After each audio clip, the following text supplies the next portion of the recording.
Hello, everyone. Welcome to the live stream. And I am super excited today to bring to you Eliyahu Berkowitz, who has direct access to the Temple Institute and has been tracking the Third Temple updates in real time. He is the bridge between Christians and Jews about active fulfillment of end times prophecy in Israel. And he has written several books about the topic, including The Master of Return and The Return of the Red Heifers, Paving the Road to Redemption. He is also a senior journalist for Israel 365 News and a highly respected voice on these issues. And I'm going to join him right now. Hello. I have to say that's probably one of the nicest intros I've ever had. I really like the way you put all that. That's very my favorite stuff.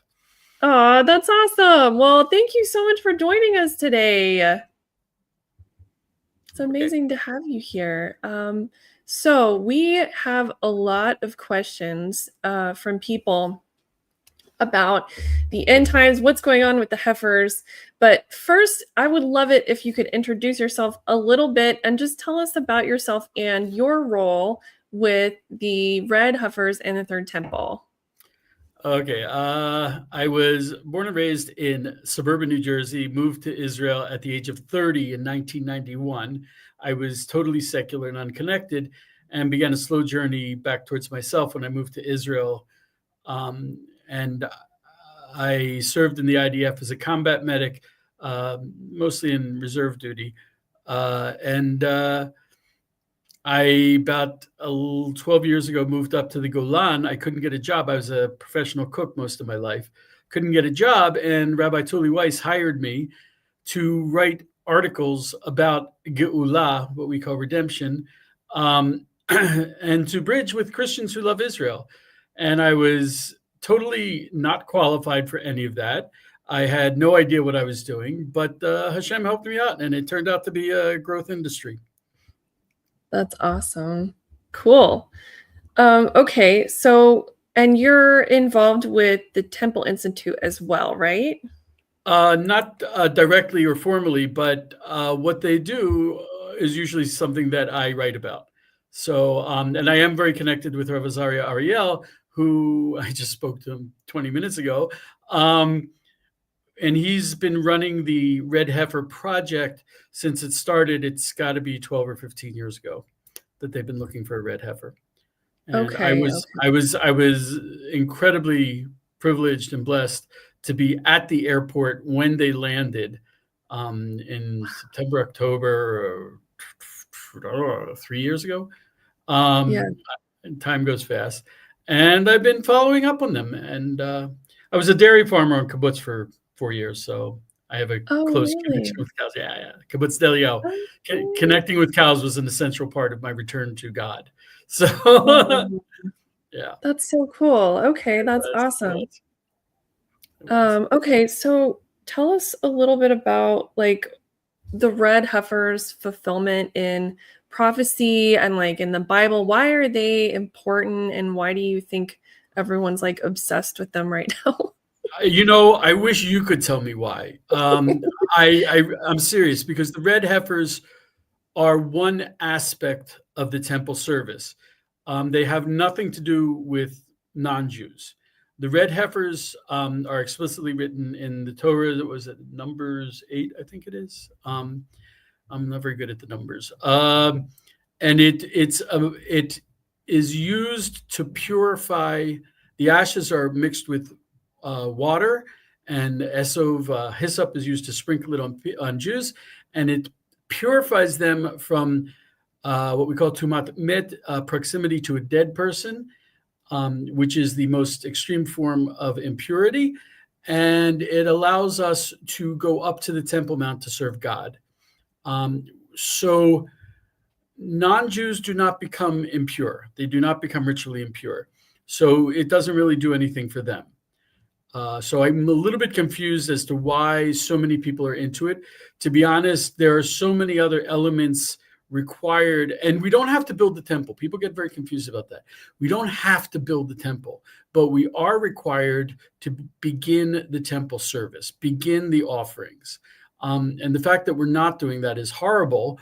And the only reason why we can't begin that is because the government won't let us. So it's all on their account. It's on their shoulders.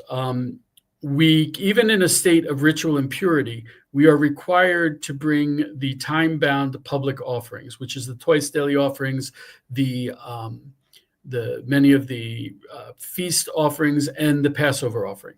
All these are required even in a state of impurity, so we don't need the red heifer for them.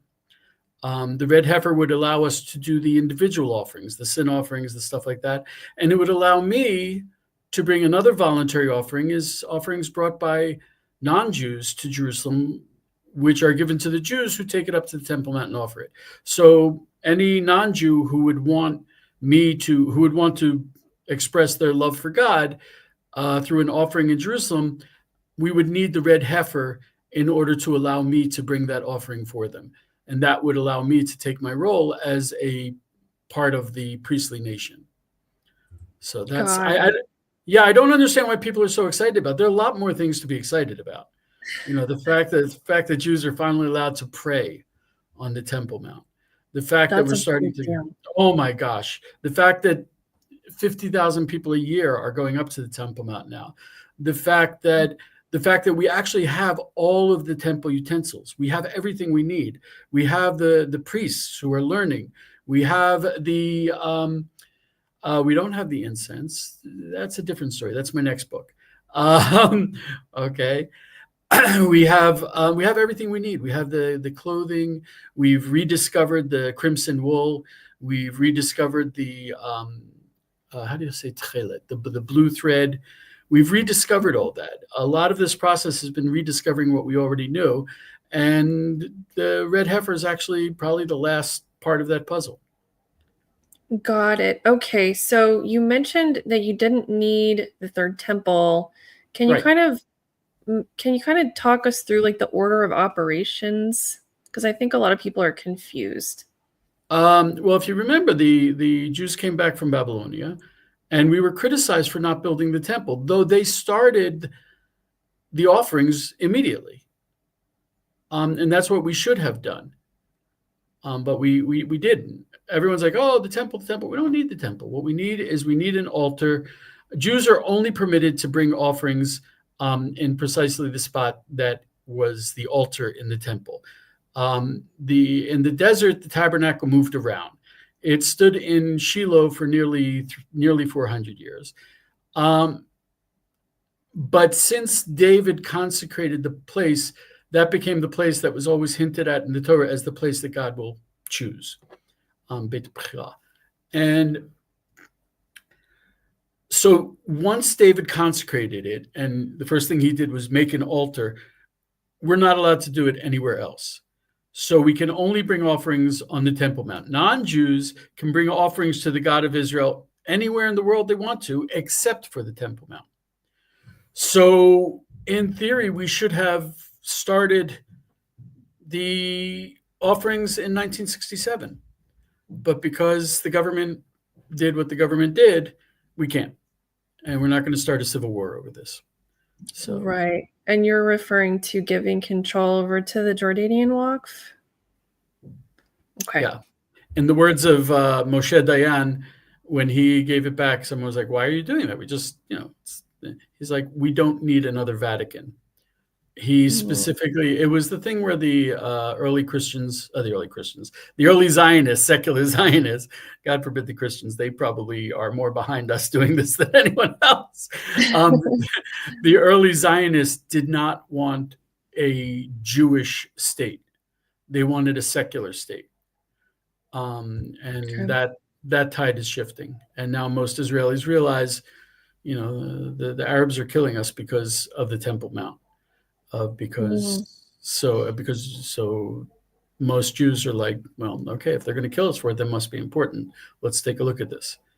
So the tide is shifting. Yeah. And I've seen like the signs being put up and the flags being put up.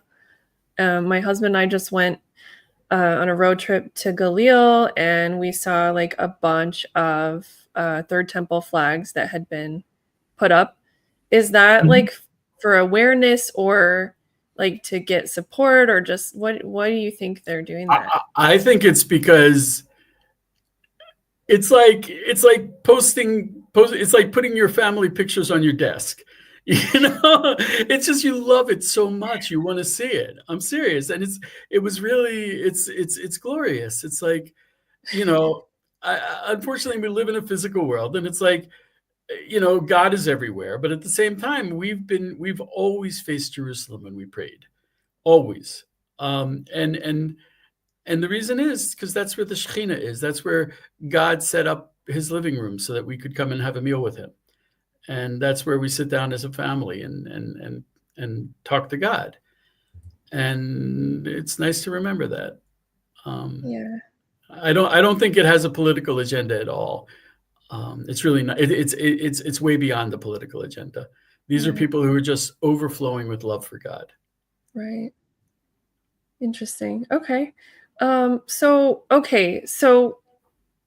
can we just talk about the elephant in the room, the recent red heifer sacrifice that happened? Nope, That was nope, nope. First of all, the red heifer is not a sacrifice. okay. Okay, because the red heifer takes place on outside of the camp, which in the desert was outside the tabernacle. In the temple times, it was on the Mount of Olives in a very specific spot that we know where it is. What happened was we were very blessed to bring over the 5 baby cows from Texas, and I cannot. Every time I get a chance, I will thank Byron Stinson and Bona Israel. I love the man. We owe them a huge debt of gratitude. This is a man who, as a devout Christian, as a very devout Christian, said we have to help Israel bring about the temple, and went through this huge effort and huge expense to bring over 5 cows. And there's a problem that the requirements for the cow are very stringent. They can have no more than 2 non-red hairs. They can never have had any weight put upon them. They can't have any blemish at all. I'm sure I'm missing one of them. But those are the requirements. The big problem being, of course, the non-red hairs. And so what happened was 3 of the cows became unsuited for the ritual. 2 of them are still potentially viable. So there are 1,000,001 tiny details that we haven't seen for 2,000 years. And the Temple Institute is like, we got to figure this out. So let's do it. There was one test run done on a non-red cow in 2019 by Professor Zohar Amar. And 1,000,001 things were discovered through that. And they said, we need to do it again. So on July 1st, they did a dry run with an actual Kohen and one of the red heifers that had become unsuited. And they did it, specifically in Shomron, in Samaria, not on the Mount of Olives. But they did use a Kohen, a kosher Kohen. Now, in Jewish communities, we all know precisely who the Kohanim are. We have been very, very strict about protecting that tradition. We know who the Kohanim are. Every Kohen today, it can be proved genetically that they're descended from Aaron the priest.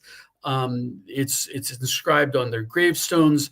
They're chosen for specific and very public honors in the community. So everyone in the community knows who our Kohanim are.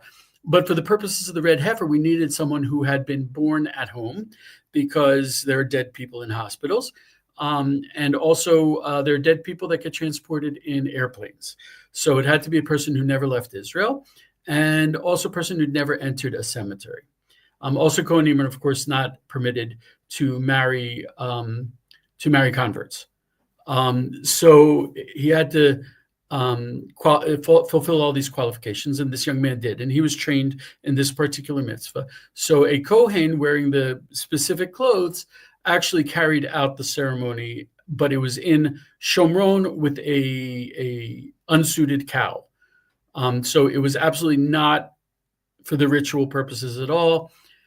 The problem was, and the Temple Institute requested that people not film it and not publicize it, but people being people, they did film it and they did publicize it, and inaccurate information got out.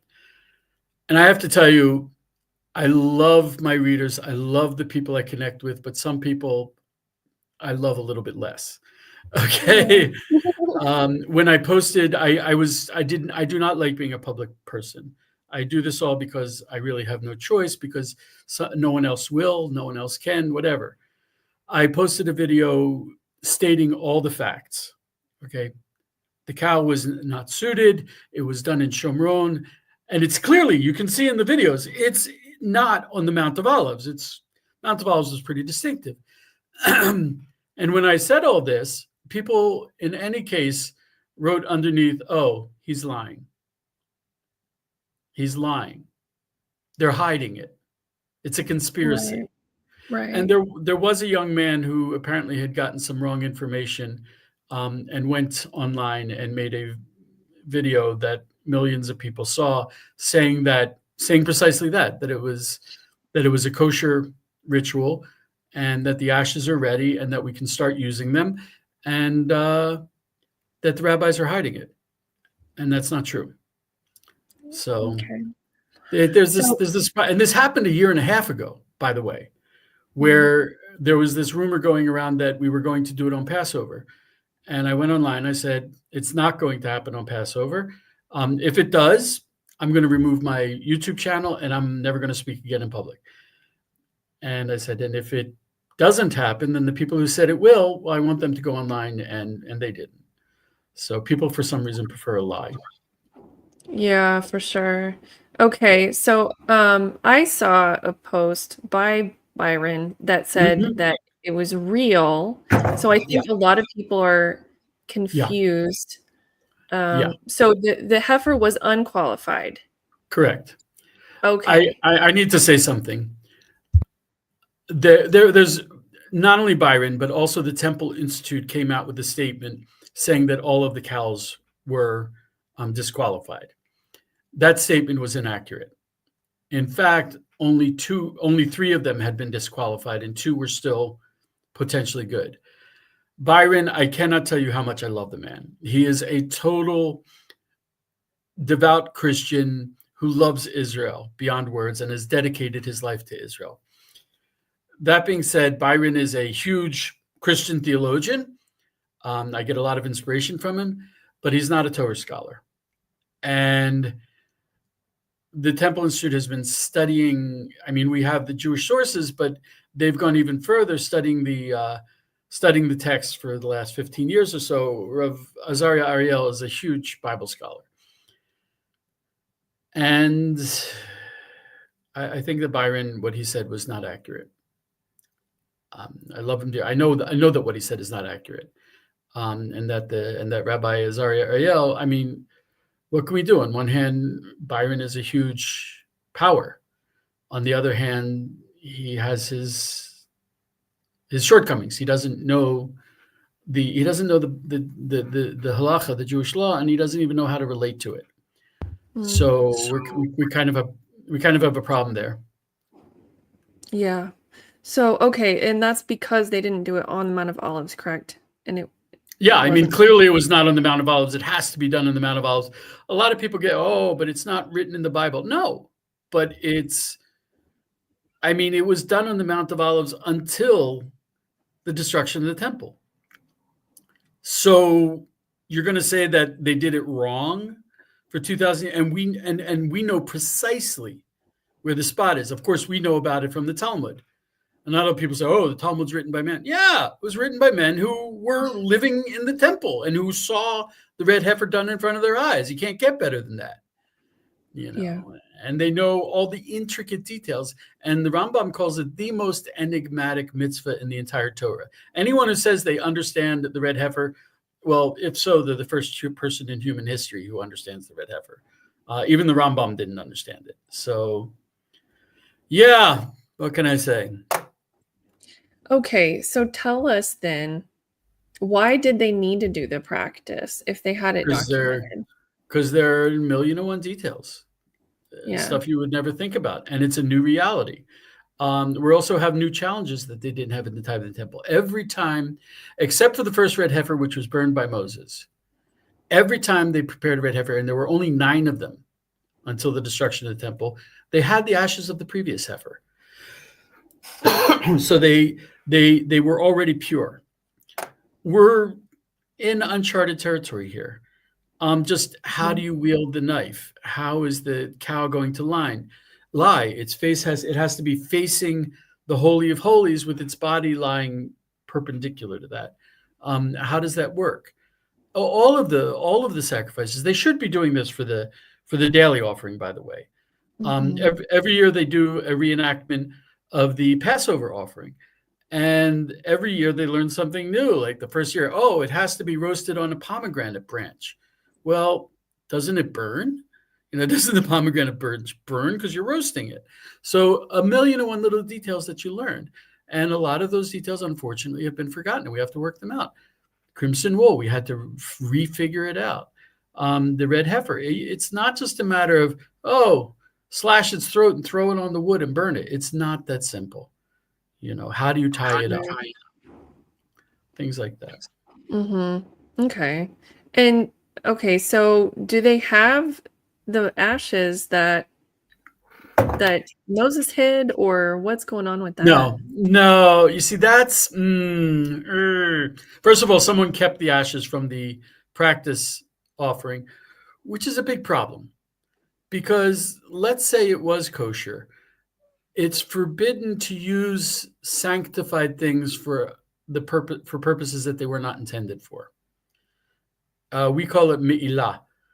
So, for example, you can't, play baseball in your Kohen clothing.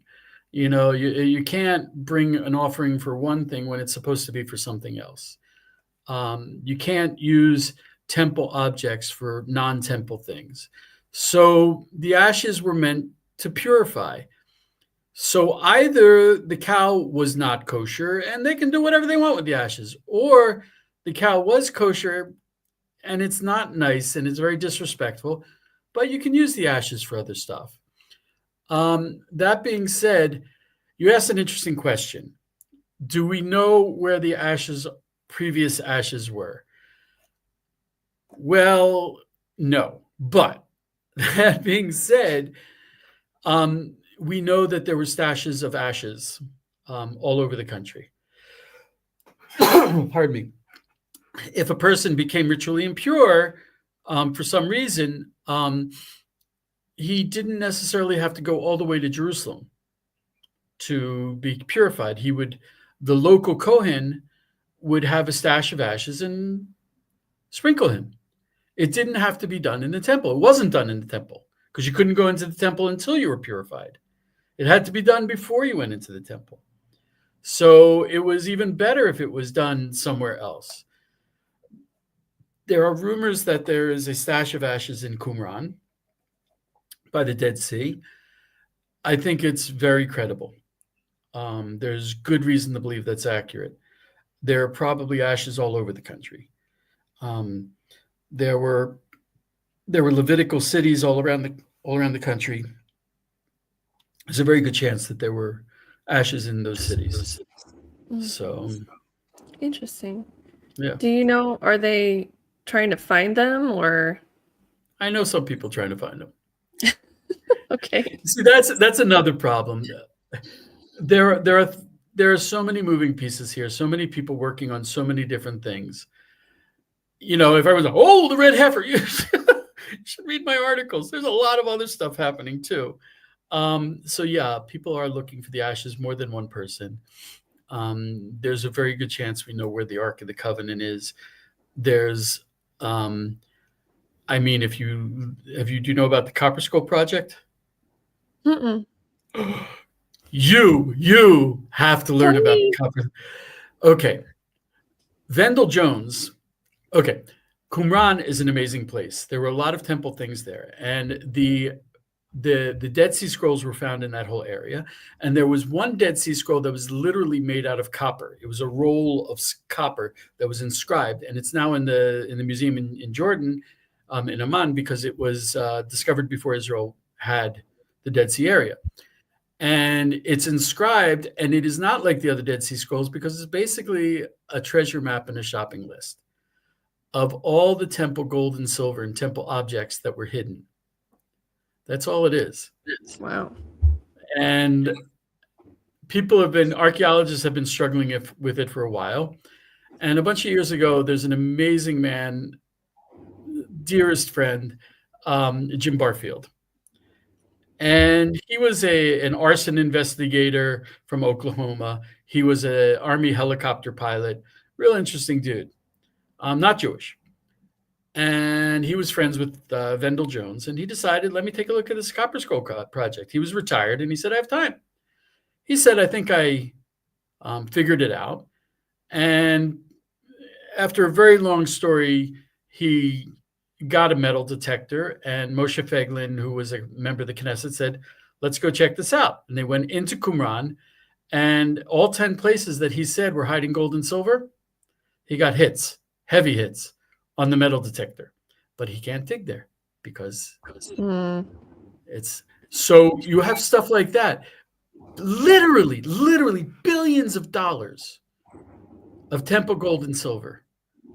Okay, we know where the Ark of the Covenant is. When King Solomon built the temple, he built a little alcove directly under where the Ark of the Covenant sat, a little alcove specifically for it. And before the temple was destroyed, way before, I think it was like 100 years before, they hid the Ark of the Covenant in that alcove.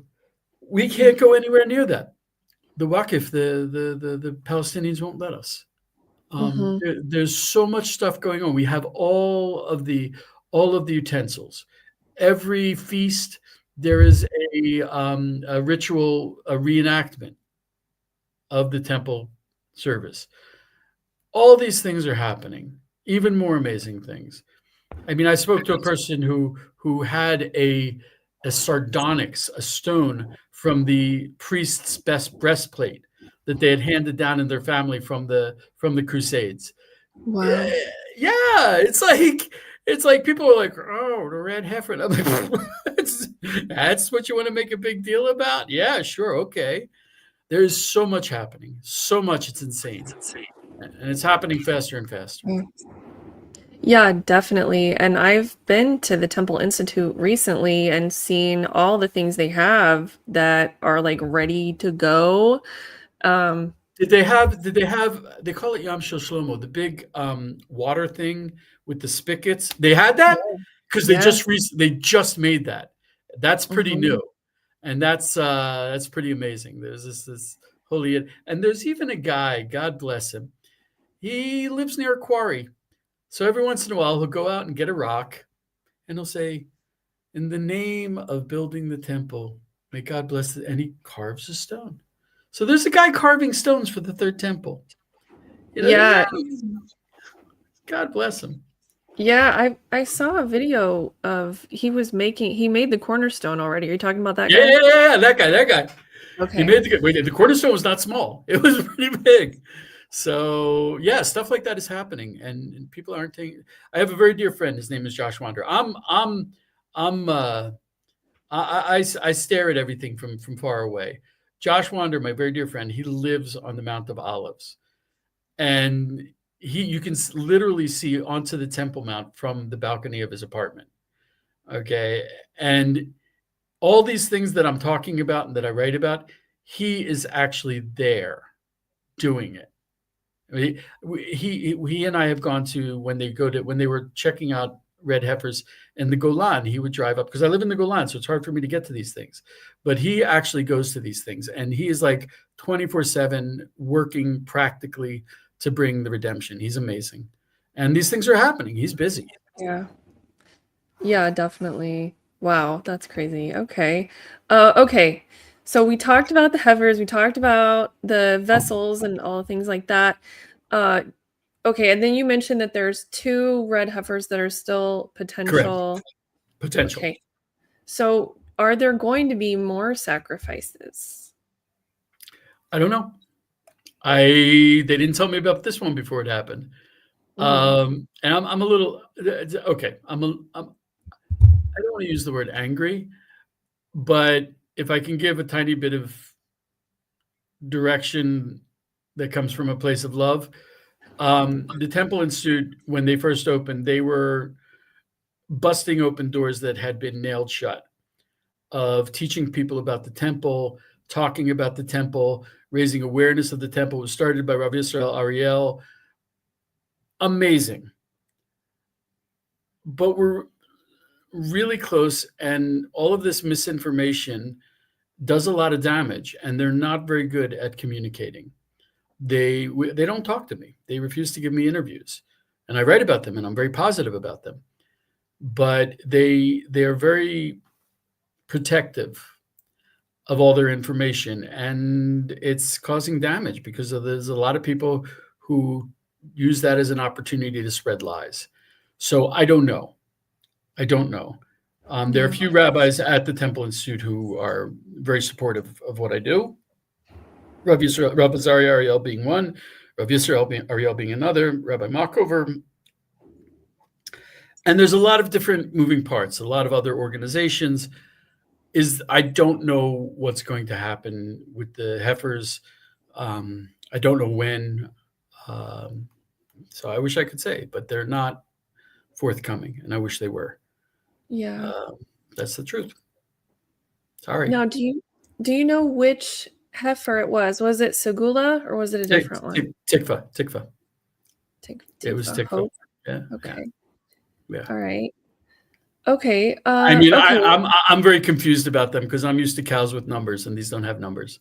So, yeah, exactly. So it's a little confusing to me. Okay. Okay. So, and then I also heard you mention in another interview about starting the temple service in 3 hours. Can you tell us a little bit more about that? Everything's ready. Everything is ready. If the government said to us, start the temple service, everything is ready.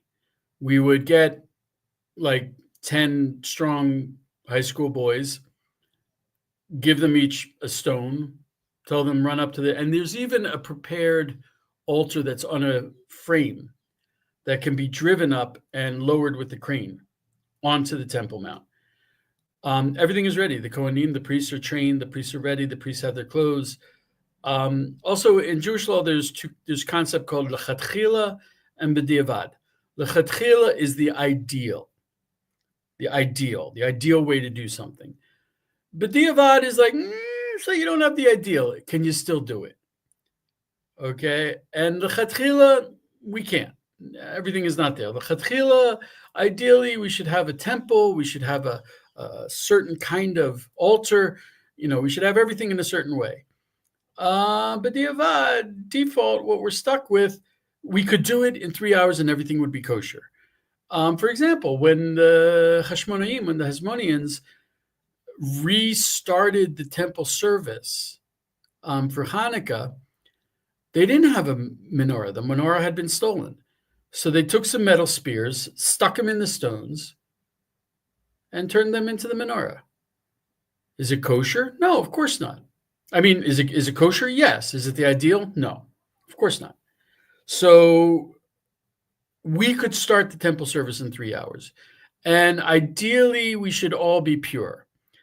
But if we're not, we're still required to do the offerings. So we could start it in 3 hours. Wow. Okay. Wow, that's crazy. Okay. It is crazy. And it's crazy that we don't. Okay, so are you allowed to talk about that? Like, what's the politics behind it?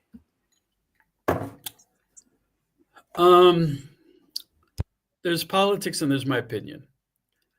The politics is the government is afraid. And it's like when the red heifers landed in Israel, both Hezbollah and Hamas said the reason they attacked Israel was because of the red heifers and we were going to build the temple. Rav Azaria is a really wise man, and he said they need an excuse to murder Jews. They don't. And the really painful thing is to hear people say, "Oh, the Jews can't build the temple because that'll make the Arabs angry." Wait a second. We have to stop being Jews because they are animals? Come on. They have zero religious tolerance. When they say that we aren't allowed to pray up there, it also means Christians can't pray up there. I don't know if you go up to the Temple Mount, you see they have these like gray sweatshirt things. Yeah, You've seen that? I call them the parachute or the parachute clothes or like the baked potato stuff because Yeah. With the big yellow switch. In there. It's so hot. Did you have to wear that? I did. Do you know why they make you wear it? Because they don't want me up there. They want to shame Christians. You're Zimi, just like we're Zimi. The most anti-pluralist thing. Islam is replacement theology on steroids, and not just us, but also you. When they say, "Oh, but the Muslims believe in Jesus," if you saw what they did to Jesus in their theology, I'm ashamed. I feel bad for Christians. What they did with Jesus. So there's everywhere. It's like, why should we be afraid of Muslims being horrible? It's like going down to the southern states in America in 1950 and saying, "Oh, this will make the rednecks angry, so we can't give equality to the blacks." That's giving into evil. Do you know, up until recently, we had to go to court to allow Jews to drink water on the Temple Mount. Wow. There's a water fountain up there. And I was thinking to myself, water fountain? That brings back some images of equality. So there's the main thing is that they're afraid of the Muslim reaction. My response to that is, I remember when they said moving the embassy to Jerusalem would spark off a regional conflict. And like a month later, the Abraham Accords were signed. Jerusalem is the source of peace and the love of God. And I think that building a house of prayer for all nations, the problem is not that the Muslims are up there. The problem is that only the Muslims are up there. Right. Okay, that's the problem. If we had a house of prayer for all nations on the Temple Mount, peace would break out. It would be the source of global peace. The reason why the world is such a mess is because you only have Muslim prayer on the Temple Mount in Solomon's temple. Look where that's brought us. We need a house of prayer for all nations on the place that King David chose. So do you think they would share it? The Arabs? Yeah. Do you know that no, it's not even Muslims or Arabs. Do you know that any Muslims that come from Gulf countries that Israel has made peace with, like from the UAE, Saudi Arabia, they are not allowed to pray in the mosque on the Temple Mount. When they go to Hebron, they cannot pray on the Muslim side. It is not Muslim. And it's not, and if you look at it, it's not holy for Muslims. That's a lie. Mm. They made up a story that is so fake and so ridiculous. It's a lie. I mean, and I'm not being racist. You have to learn about it. I'd like to hear someone who actually learned the whole story of Al-Buraq and Al-Aqsa. And also what's funny is they always talk about Al-Aqsa. Al-Aqsa is not the Golden Dome. Al-Aqsa is the Black Dome. Right. Yeah. So they're saying Al-Aqsa, Al-Aqsa, and they don't even know which one's Al-Aqsa. They're lying. The gold dome is not a mosque. Everyone calls it a mosque. Right. Oh, there was only one mosque on the Temple Mount. Now there are 5. Okay. But that's Islam.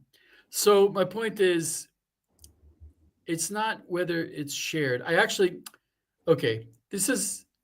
be really uncool here and about as racist, and I'll be called a racist. We are a house of prayer for all nations. That's what the Bible says, that we're a house of prayer for all nations. I don't go where the priests go. I don't go where the Levites go. I'm Israel. I can only go up to a certain part. We need to serve as priests for the entire world, to connect the world as nations to the God of the Bible. Okay? What'll that look like?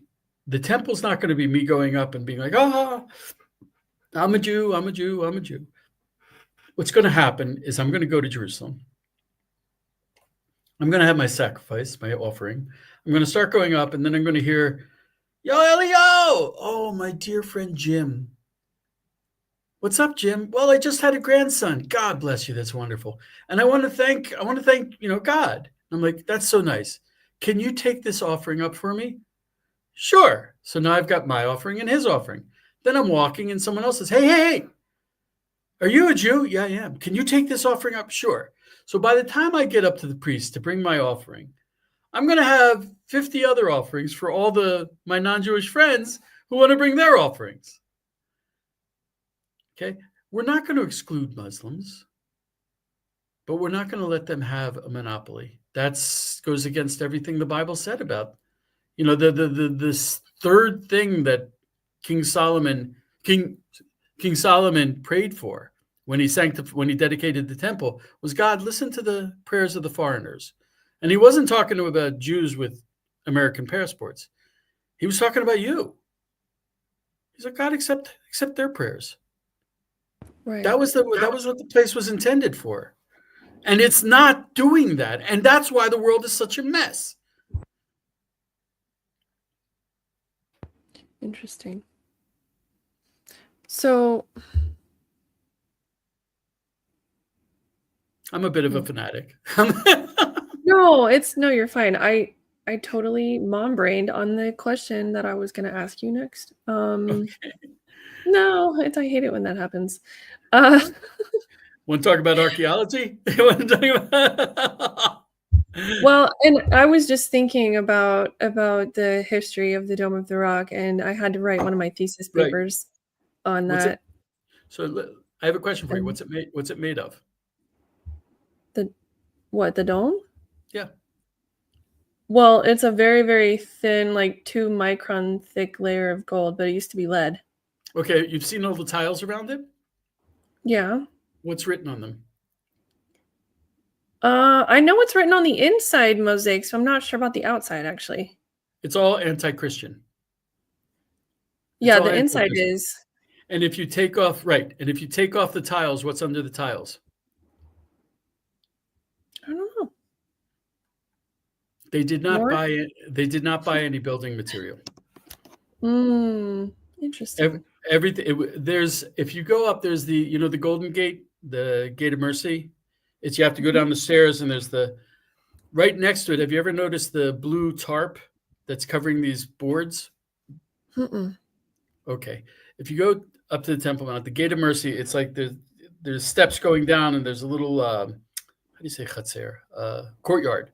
And there's the doors that go in, and they're underground. Next to those doors is a pile of wood with a blue tarpaulin on top of it. That wood has been lying there since the early 1900s.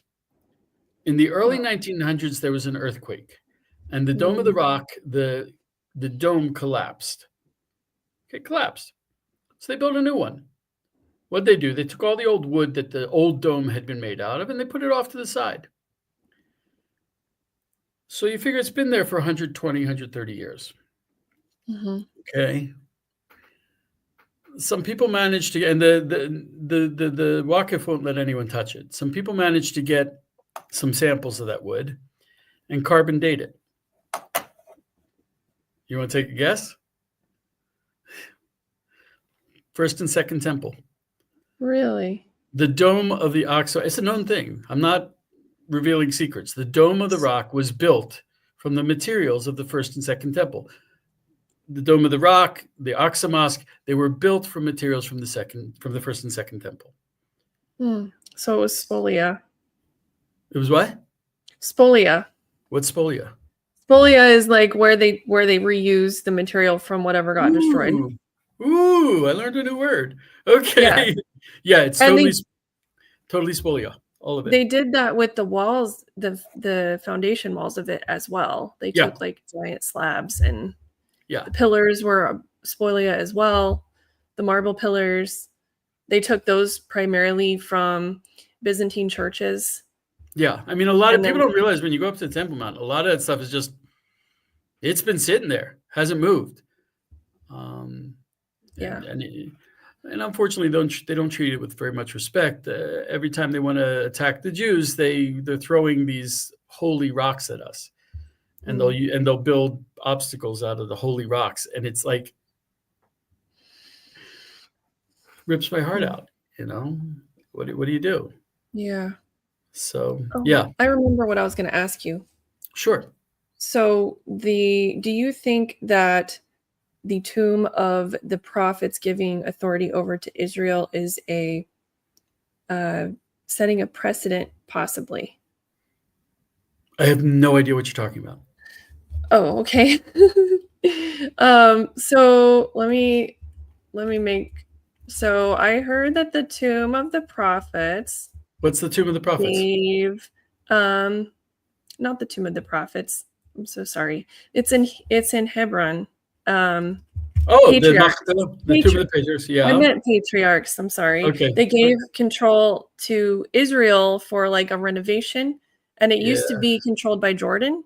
Do you think that that's setting a precedent?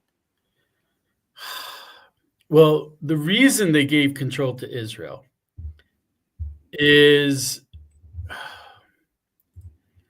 you see, the Muslims, you want to talk about cutting off your nose to spite your face. There was a time when there was a plumbing problem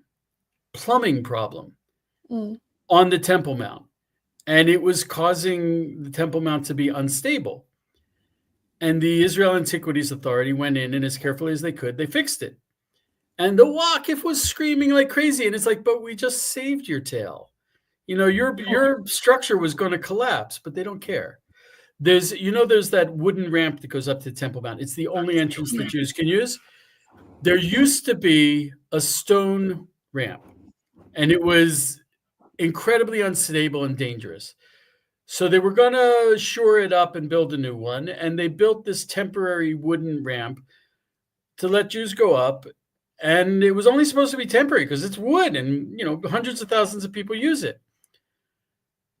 And the Waqif absolutely refuses to allow them to build a stable ramp for the Jews to go up.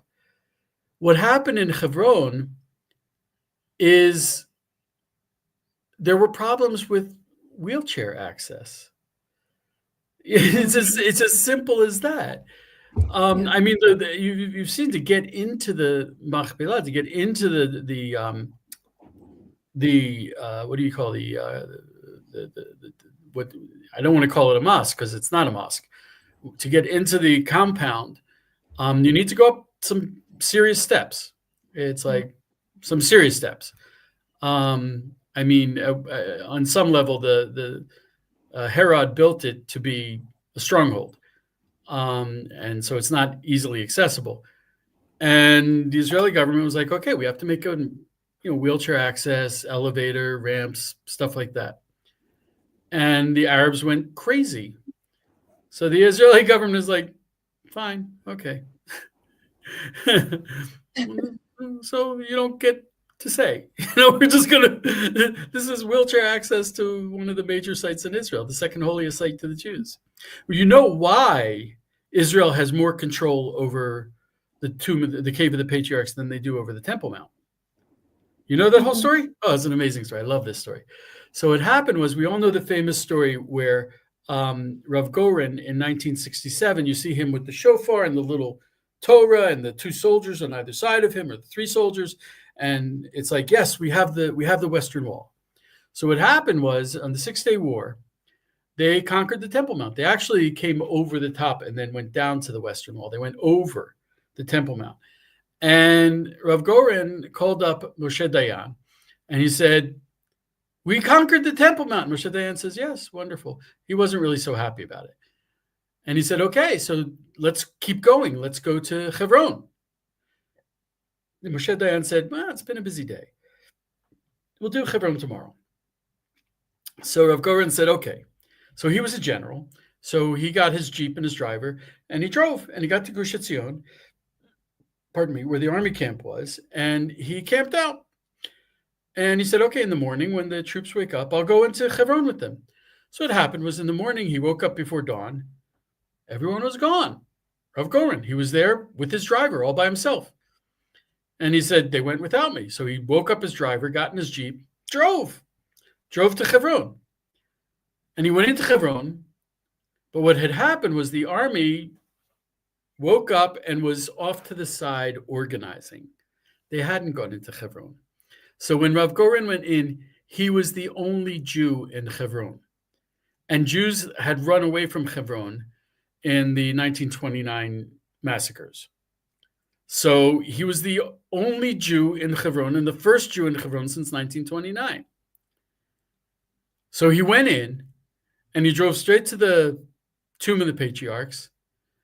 Big doors, big ancient doors, pounded on the doors. An Arab Legion soldier looked out and said, Shua, who are you? What are you doing? And Rav Goren said, I claim this site in the name of Israel. Okay. The Arab slammed the door shut. Rav Goren cocked a Zuzi. All of the Arabs ran away. So the first troopers from the IDF who went into Hebron, they're the first troopers. They're going through Hebron, and they look up and they see on the Machpelah, they see an Israeli flag. And they're like, how did this get here? And they go in and they see Rav Goren with his Torah scroll praying. Rav Goren single-handedly conquered Hebron. And Wow. Moshe Dayan sent him a message and said, look, you can't do this. We're in delicate negotiations.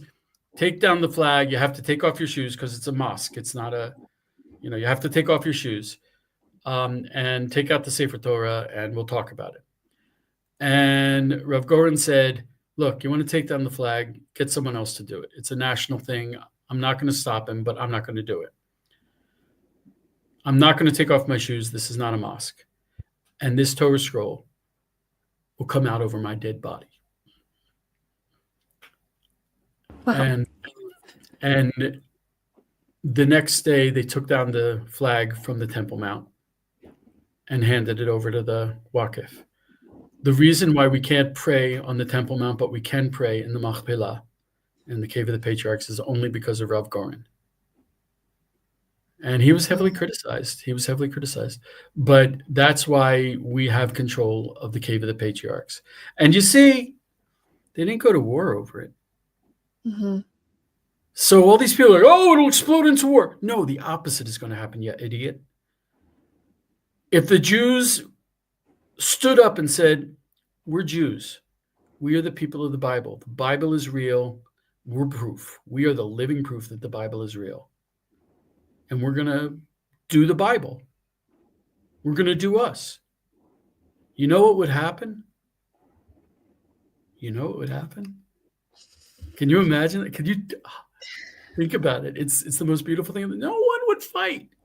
No one would yell at anyone else because they're like, oh, Mashiach is coming, Messiah is coming, Mahdi is coming, Jesus is coming. I don't care.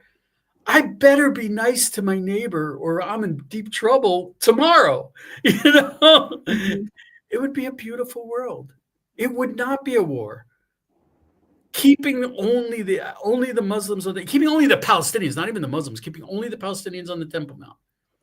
Telling the Jews, and it's like, what's the two-state solution? Oh, Jews cannot live anywhere except for this. They're putting us in concentration camps.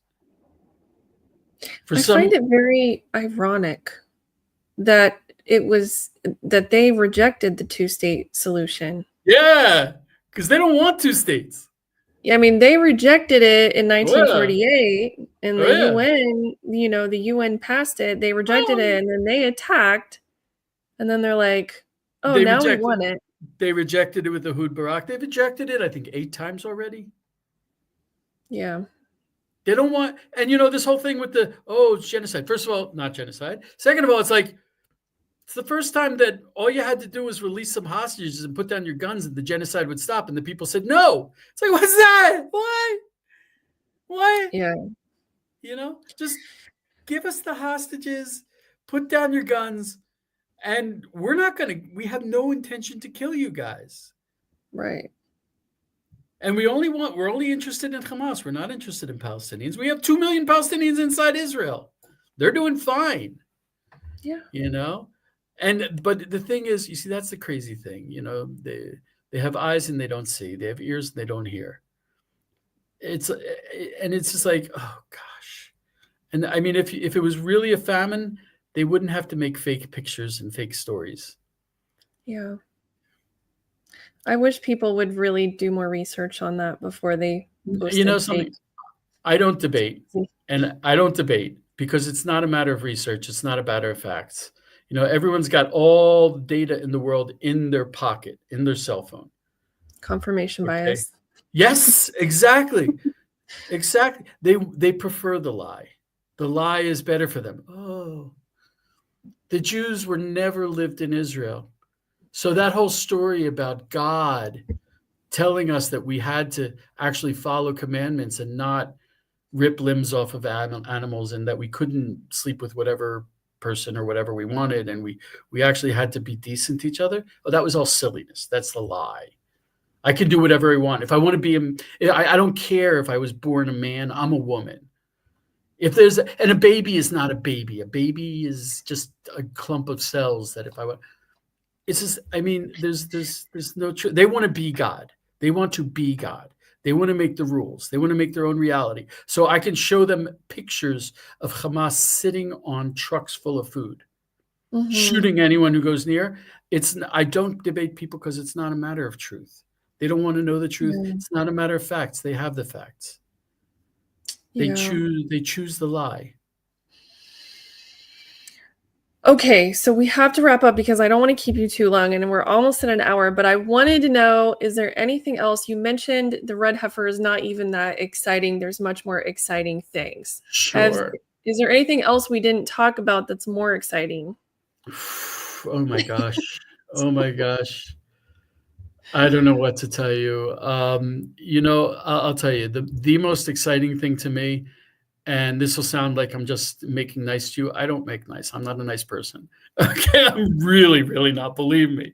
The only reason why I can go out in public and not make a spectacle of myself is because I married an amazing woman, and have amazing children. You know something? For 2,000 years, Christians were not so nice to Jews. Now, all of a sudden, our best friends and our strongest supporters are Christians. There's no precedent. It doesn't make sense. And a lot of times Christians are doing it against what their stated church theology is. I've heard people use the term churchianity, and they're rejecting churchianity. And even when it comes to the third temple, it's, there's a lot of Christians who are like, oh, temple of the Antichrist. And you're even seeing this. I think that a lot of Christians I speak to say there's a new reformation going on in Christianity based around Israel, and I think also around the third temple, where so many of them are like using their church faith to reject Israel. Say you can't support Israel. You can't. If you support Israel, you're not a good Christian.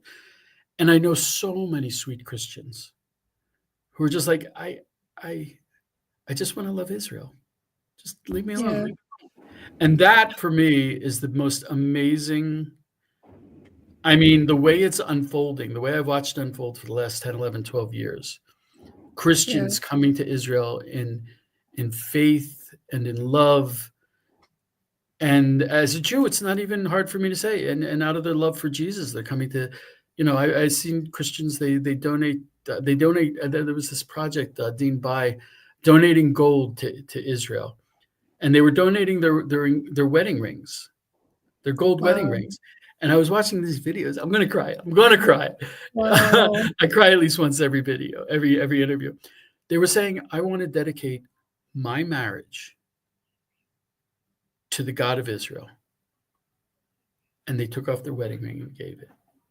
Millions of dollars. And wow. That just blew me away. And that's what we're seeing. We're seeing that kind of awakening among Christians. That, for me, I mean, that's the preparation for the house of prayer for all nations. The nations have to show up, and the Christians are showing up, and a lot of Jews are Yeah. drifting away. A lot of Jews are drifting away. Interesting. But the Christians coming to Israel, for me, is the biggest affirmation that the God of Israel is working wonders. And not all Yeah. Christians. And it's like in the last year and a half, we've seen this big division where some Christians are saying, no, not Israel.